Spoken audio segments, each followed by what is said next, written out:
जी अस्सलाम वालेकुम। मेरा नाम प्रोफेसर मोहम्मद इरफान नज़ीर है और जो आज मुझसे सवाल पूछा गया है वो मिथ्स पूछे गए हैं कि मेल इनफर्टिलिटी के मुतालिक क्या क्या मिथ्स होते हैं, क्या क्या ऐसे मिसकॉन्सेप्ट्स हैं जो कि मेल इनफर्टिलिटी के बारे में हैं। सबसे पहला तो ये है कि कहते हैं कि मर्द के अंदर तो प्रॉब्लम हो ही नहीं सकता, मर्द तो कभी बूढ़ा भी नहीं होता, मर्द के अंदर कोई डिफेक्ट भी नहीं होता। जो इनफर्टिलिटी की रिस्पॉन्सिबिलिटी है वो ख़वातीन पे डाल दी जाती है। सबसे पहला और सबसे बड़ा मिथ तो यही है।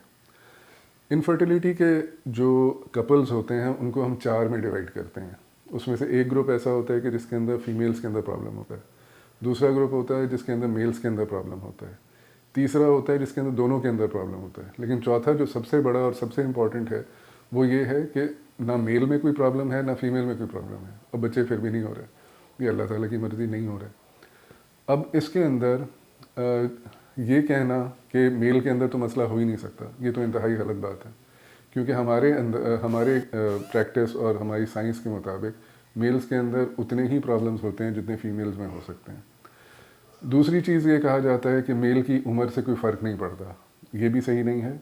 जैसे जैसे मेल्स के अंदर उम्र बढ़ती चली जाती है उनके अंदर भी हार्मोनल डिस्टर्बेंसेस आती हैं, उनके अंदर भी टेस्टोस्टेरोन का लेवल कम होता है, उनके अंदर भी प्रॉब्लम्स आते हैं, उनको भी प्रॉब्लम्स होते हैं सिगरेट पीने की वजह से, ऑक्यूपेशनल एक्सपोजर की वजह से, केमिकल्स को एक्सपोजर की वजह से, ख़राब डाइट की वजह से, अनहेल्दी एटीट्यूड्स की वजह से कि एक्सरसाइज नहीं कर रहे, सारा दिन बैठे हुए हैं।